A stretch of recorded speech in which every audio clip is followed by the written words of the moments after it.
Beauty and the Beast story. Listen and practice. Once upon a time, in a far-off country, there lived a merchant who had been so fortunate in all his undertakings that he was enormously rich. As he had 6 sons and 6 daughters, however, who were accustomed to having everything they fancied, he did not find he had a penny too much. But misfortunes befell them.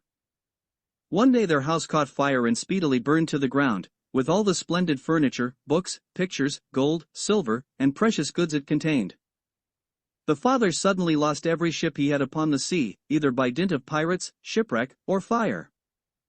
Then he heard that his clerks in distant countries, whom he had trusted entirely, had proved unfaithful. And at last from great wealth he fell into the direst poverty. All that he had left was a little house in a desolate place at least 100 leagues from the town, and to this he was forced to retreat.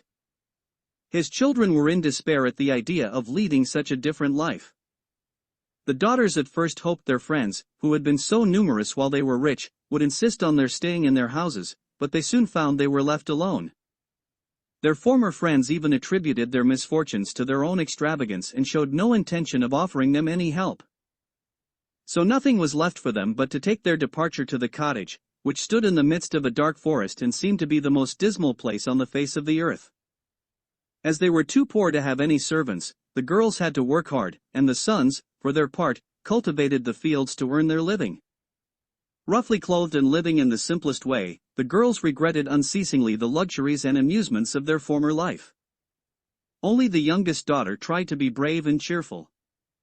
She had been as sad as anyone when misfortune first overtook her father, but soon recovering her natural gaiety, she set to work to make the best of things, to amuse her father and brothers as well as she could, and to persuade her sisters to join her in dancing and singing.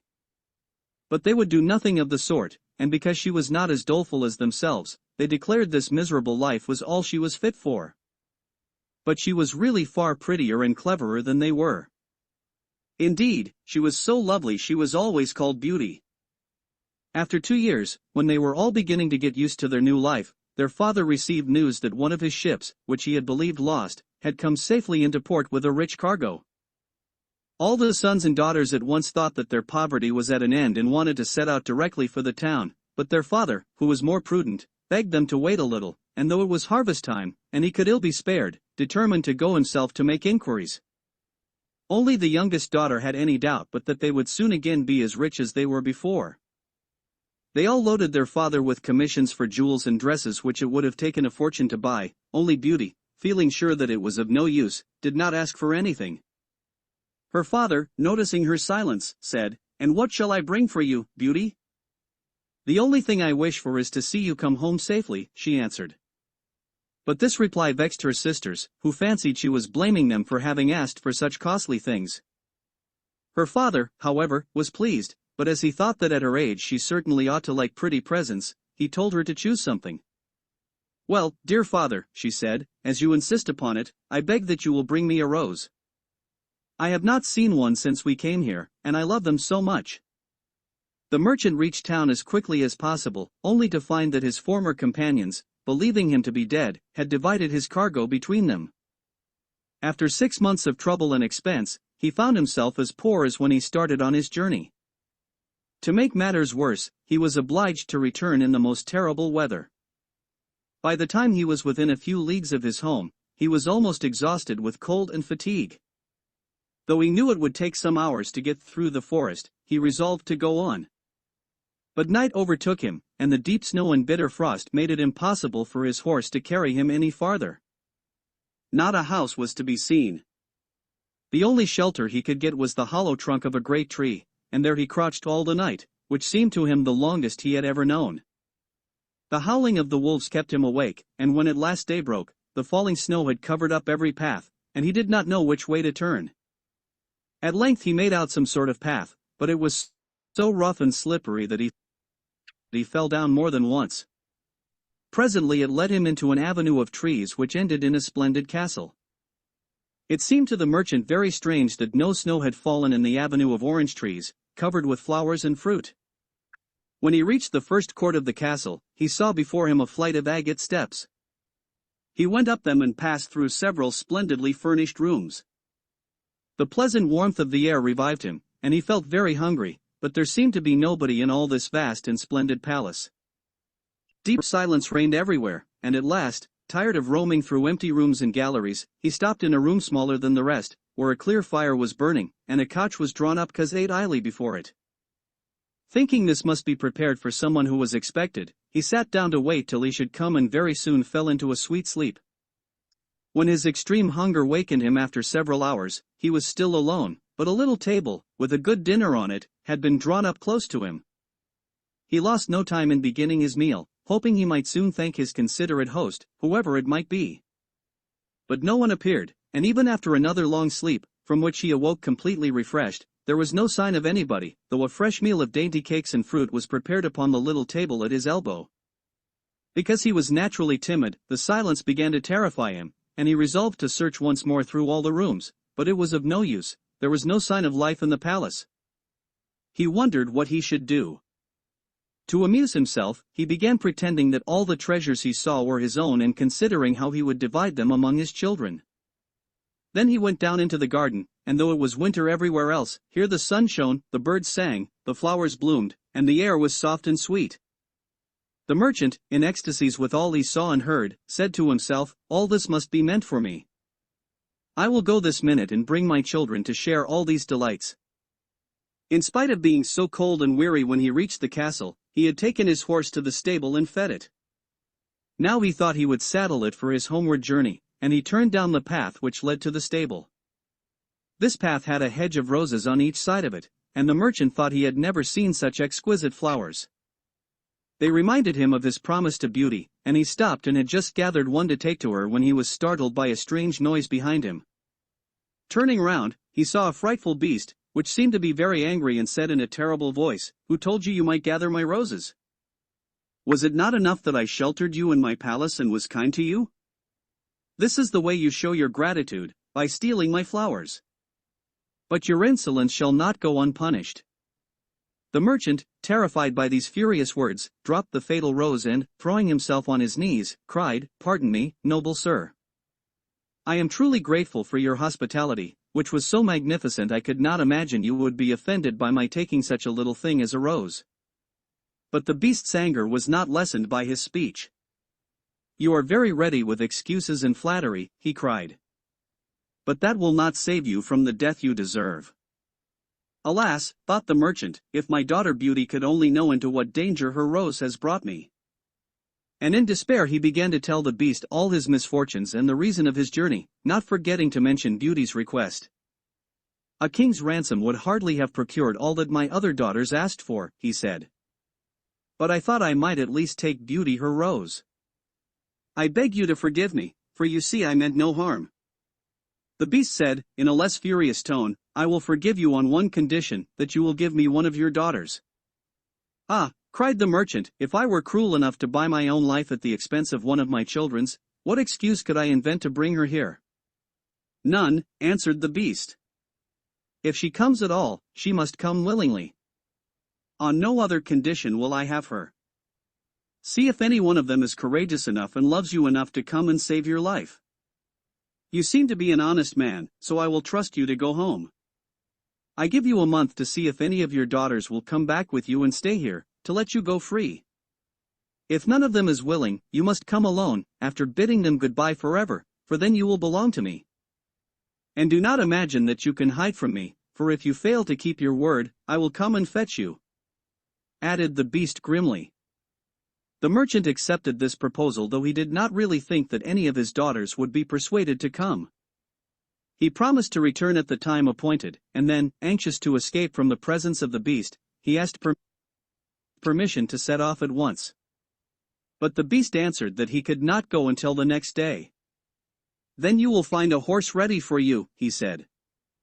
"Now go and eat your supper and await my orders." The poor merchant, more dead than alive, went back to his room, where the most delicious supper was already served on the little table drawn up before a blazing fire. But he was too terrified to eat and only tasted a few of the dishes, for fear the beast should be angry if he did not obey his orders. When he had finished, he heard a great noise in the next room, which he knew meant that the beast was coming. As he could do nothing to escape his visit, The only thing that remained was to seem as little afraid as possible, so when the beast appeared and asked roughly if he had supped well, the merchant answered humbly that he had, thanks to his host's kindness. Then the beast warned him to remember their agreement and to prepare his daughter exactly for what she had to expect. "Do not get up tomorrow," he added, "until you see the sun and hear a golden bell ring. Then you will find your breakfast waiting for you, and the horse you are to ride will be ready in the courtyard. He will also bring you back again when you come with your daughter a month hence. Farewell. Take a rose to Beauty, and remember your promise." The merchant lay down until the sun rose. Then, after breakfast, he went to gather Beauty's rose and mounted his horse, which carried him off so swiftly that in an instant he had lost sight of the palace. He was still wrapped in gloomy thoughts when the horse stopped before the door of his cottage. His sons and daughters, who had been uneasy at his long absence, rushed to meet him, eager to know the result of his journey which, seeing him mounted upon a splendid horse and wrapped in a rich mantle, they supposed to be favorable. But he hid the truth from them at first, only saying sadly to Beauty as he gave her the rose, "Here is what you asked me to bring you. Little you know what it has cost." But this excited their curiosity so greatly that presently he told them his adventures from beginning to end, and then they were all very unhappy. The girls lamented loudly over their lost hopes, and the sons declared their father should not return to the terrible castle, and began to make plans for killing the beast if it should come to fetch him. But he reminded them he had promised to go back. Then the girls were very angry with Beauty and said it was all her fault. If she had asked for something sensible, this would never have happened. Poor Beauty, much distressed, said to them, "I have indeed caused this misfortune, but who could have guessed that to ask for a rose in the middle of summer would cause so much misery? But as I did the mischief, it is only just that I should suffer for it. I will therefore go back with my father to keep his promise." At first nobody would hear of it.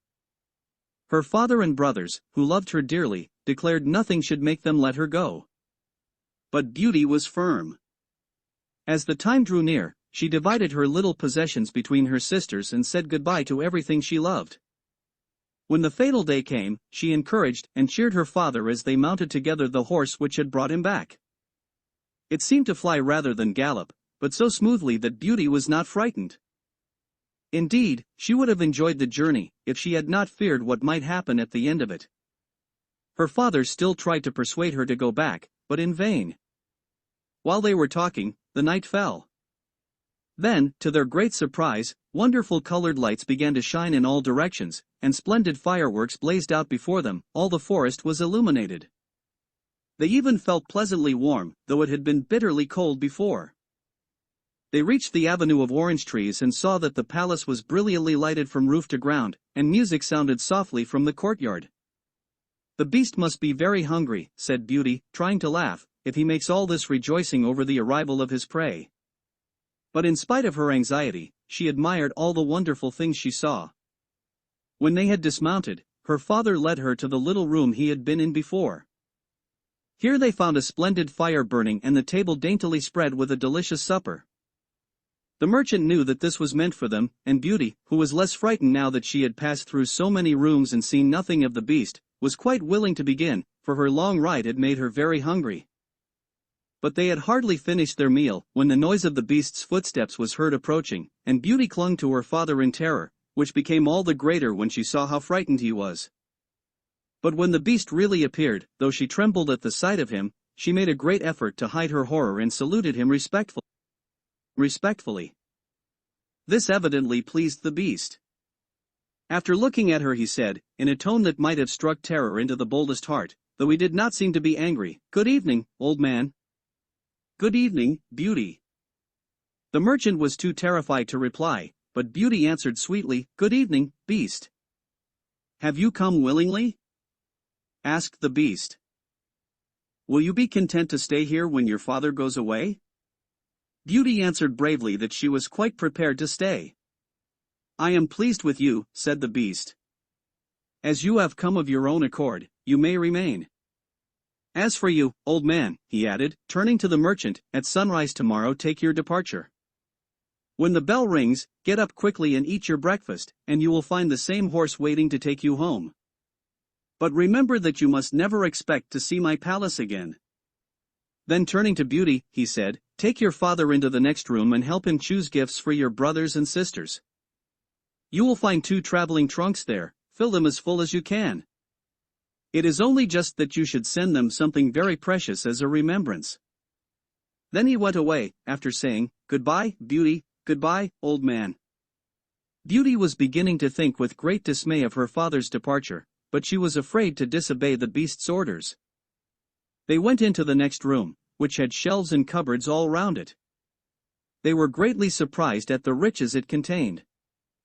There were splendid dresses fit for a queen, with all the ornaments to be worn with them, and when Beauty opened the cupboards, she was dazzled by the gorgeous jewels lying in heaps upon every shelf.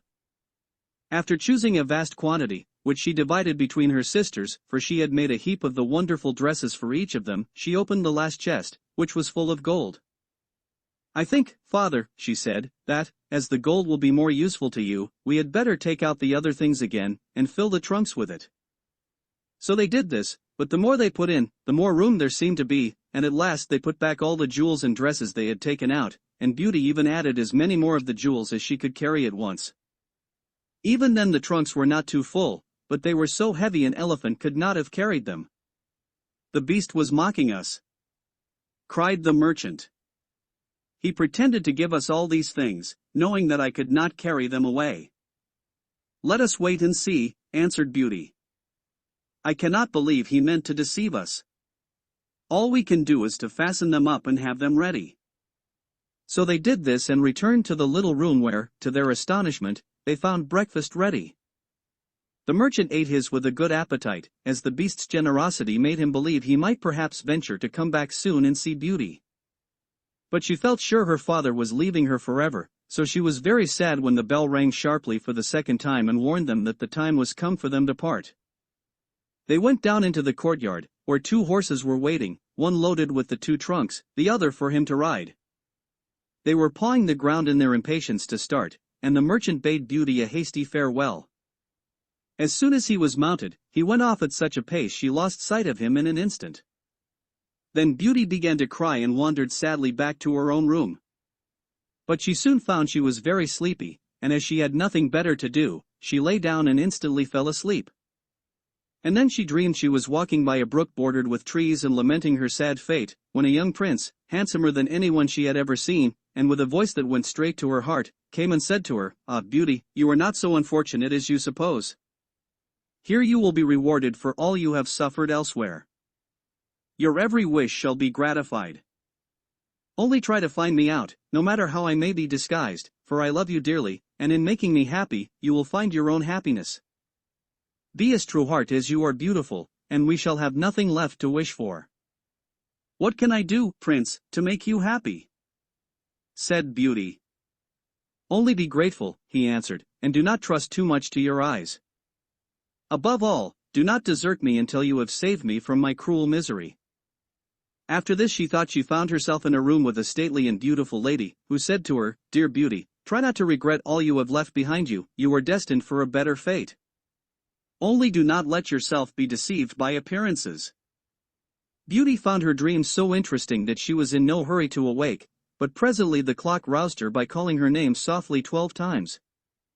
Then she rose and found her dressing table set out with everything she could possibly want, and when her toilet was finished, she found dinner waiting in the room next to hers. But dinner does not take very long when one is alone, and very soon she sat down cozily in the corner of a sofa and began to think about the charming prince she had seen in her dream. "He said I could make him happy," said Beauty to herself. "It seems, then, that this horrible beast keeps him a prisoner. How can I set him free? I wonder why they both told me not to trust to appearances. But after all, it was only a dream, so why should I trouble myself about it? I had better find something to do to amuse myself." So she began to explore some of the many rooms of the palace. The first she entered was lined with mirrors. Beauty saw herself reflected on every side and thought she had never seen such a charming room. Then a bracelet which was hanging from a chandelier caught her eye, and on taking it down, she was greatly surprised to find that it held a portrait of her unknown admirer, just as she had seen him in her dream. With great delight she slipped the bracelet on her arm and went on into a gallery of pictures, where she soon found a portrait of the same handsome prince, as large as life, and so well painted that as she studied it, he seemed to smile kindly at her. Tearing herself away from the portrait at last, she passed into a room which contained every musical instrument under the sun, and here she amused herself for a long while in trying them and singing until she was tired. The next room was a library, and she saw everything she had ever wanted to read as well as everything she had read. By this time it was growing dusk, and wax candles and diamond and ruby candlesticks lit themselves in every room. Beauty found her supper served just at the time she preferred to have it, but she did not see anyone or hear a sound. Though her father had warned her she would be alone, she began to find it rather dull. Presently she heard the beast coming and wondered tremblingly if he meant to eat her now. However, he did not seem at all ferocious and only said gruffly, "Good evening, Beauty." She answered cheerfully and managed to conceal her terror. The beast asked how she had been amusing herself, and she told him all the rooms she had seen. Then he asked if she thought she could be happy in his palace, and Beauty answered that everything was so beautiful she would be very hard to please if she could not be happy. After about an hour's talk, Beauty began to think the beast was not nearly so terrible as she had supposed at first. Then he rose to leave her and said in his gruff voice, "Do you love me, Beauty? Will you marry me?" "Oh, what shall I say?" cried Beauty, for she was afraid to make the beast angry by refusing. "Say yes or no without fear," he replied. "Oh, no, beast," said Beauty hastily. "Since you will not, good night, Beauty," he said. And she answered, "Good night, beast," very glad to find her refusal had not provoked him. After he was gone, she was very soon in bed and dreaming of her unknown prince. She thought he came and said, "Ah, Beauty, why are you so unkind to me? I fear I am fated to be unhappy for many a long day still." Then her dreams changed, but the charming prince figured in them all. When morning came, her first thought was to look at the portrait and see if it was really like him, and she found it certainly was. She decided to amuse herself in the garden, for the sun shone, and all the fountains were playing. She was astonished to find that every place was familiar to her, and presently she came to the very brook and the myrtle trees where she had first met the prince in her dream. That made her think more than ever he must be kept a prisoner by the beast. When she was tired, she went back to the palace and found a new room full of materials for every kind of work, ribbons to make into bows and silks to work into flowers. There was an aviary full of rare birds, which were so tame they flew to Beauty as soon as they saw her and perched upon her shoulders and her head. "Pretty little creatures," she said, "how I wish your cage was nearer my room that I might often hear you sing." So saying, she opened a door and found to her delight that it led into her own room, though she had thought it was on the other side of the palace.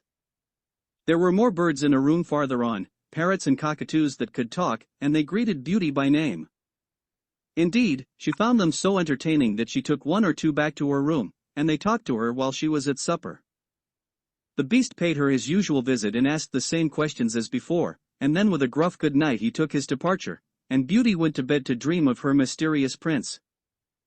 The days passed swiftly in different amusements, and after a while Beauty found another strange thing in the palace, which often pleased her when she was tired of being alone. There was one room which she had not noticed particularly. It was empty, except that under each of the windows stood a very comfortable chair. The first time she had looked out of the window, it seemed a black curtain prevented her from seeing anything outside. But the second time she went into the room, happening to be tired, she sat down in one of the chairs, when instantly the curtain was rolled aside, and a most amusing pantomime was acted before her. There were dances and colored lights, music and pretty dresses, and it was all so gay that Beauty was in ecstasies. After that she tried the other 7 windows in turn, and there was some new and surprising entertainment to be seen from each of them, so Beauty never could feel lonely anymore. Every evening after supper, the beast came to see her and always before saying good night asked her in his terrible voice, "Beauty, will you marry me?" And it seemed to Beauty, now she understood him better, that when she said, "No, beast," he went away quite sad. Her happy dreams of the handsome young prince soon made her forget the poor beast, and the only thing that disturbed her was being told to distrust appearances, to let her heart guide her, and not her eyes. Consider as she would, she could not understand. So everything went on for a long time, until at last, happy as she was, Beauty began to long for the sight of her father and her brothers and sisters. One night, seeing her look very sad, the Beast asked her what was the matter. Beauty had quite ceased to be afraid of him. Now she knew he was really gentle in spite of his ferocious looks and his dreadful voice. So she answered that she wished to see her home once more. Upon hearing this, the Beast seemed sadly distressed and cried miserably, "Ah, Beauty, have you the heart to desert an unhappy beast like this? What more do you want to make you happy? Is it because you hate me that you want to escape?" "No, dear Beast," answered Beauty softly, "I do not hate you, and I should be very sorry never to see you anymore, but I long to see my father again. Only let me go for 2 months, and I promise to come back to you and stay for the rest of my life." The Beast, who had been sighing dolefully while she spoke, now replied, "I cannot refuse you anything you ask, even though it should cost me my life. Take the 4 boxes you will find in the room next to your own and fill them with everything you wish to take with you. But remember your promise and come back when the 2 months are over, or you may have cause to repent it, for if you do not come in good time you will find your faithful beast dead. You will not need any chariot to bring you back. Only say goodbye to all your brothers and sisters the night before you come away and, when you have gone to bed, turn this ring round upon your finger, and say firmly, 'I wish to go back to my palace and see my beast again.' Good night, Beauty. Fear nothing, sleep peacefully, and before long you shall see your father once more." As soon as Beauty was alone, she hastened to fill the boxes with all the rare and precious things she saw about her, and only when she was tired of heaping things into them did they seem to be full. Then she went to bed but could hardly sleep for joy. When at last she began to dream of her beloved prince, she was grieved to see him stretched upon a grassy bank, sad and weary, and hardly like himself. "What is the matter?" she cried. But he looked at her reproachfully and said, "How can you ask me, cruel one? Are you not leaving me to my death perhaps?" "Ah, don't be so sorrowful," cried Beauty. "I am only going to assure my father that I am safe and happy. I have promised the beast faithfully I will come back, and he would die of grief if I did not keep my word." "What would that matter to you?" asked the prince. "Surely you would not care?" "Indeed I should be ungrateful if I did not care for such a kind beast," cried Beauty indignantly. "I would die to save him from pain. I assure you it is not his fault he is so ugly." Just then a strange sound woke her. Someone was speaking not very far away, and opening her eyes she found herself in a room she had never seen before, which was certainly not as splendid as those she had seen in the beast's palace. Where could she be? She rose and dressed hastily and then saw that the boxes she had packed the night before were all in the room. Suddenly she heard her father's voice and rushed out to greet him joyfully. Her brothers and sisters were astonished at her appearance, for they had never expected to see her again. There was no end to the questions they asked her. She had also much to hear about what had happened to them while she was away and of her father's journey home. But when they heard that she had only come to be with them for a short time and then must go back to the beast's palace forever, they lamented loudly. Then Beauty asked her father what he thought her strange dreams meant and why the prince constantly begged her not to trust to appearances. After much consideration he answered, "You tell me yourself that the beast, frightful as he is, loves you dearly and deserves your love and gratitude for his gentleness and kindness. I think the prince must mean you to understand you ought to reward him by doing as he wishes, in spite of his ugliness." Beauty could not help seeing that this seemed probable. Still, when she thought of her dear prince who was so handsome, she did not feel at all inclined to marry the beast. At any rate, for 2 months she need not decide, but could enjoy herself with her sisters. But though they were rich now and lived in a town again and had plenty of acquaintances, Beauty found that nothing amused her very much. She often thought of the palace, where she was so happy, especially as at home she never once dreamed of her dear prince, and she felt quite sad without him. Then her sisters seemed quite used to being without her and even found her rather in the way, so she would not have been sorry when the 2 months were over, but for her father and brothers, who begged her to stay and seemed so grieved at the thought of her departure that she had not the courage to say goodbye to them. Every day when she rose she meant to say it at night, and when night came she put it off again, until at last she had a dismal dream which helped her to make up her mind. She thought she was wandering in a lonely path in the palace gardens, when she heard groans that seemed to come from some bushes hiding the entrance of a cave.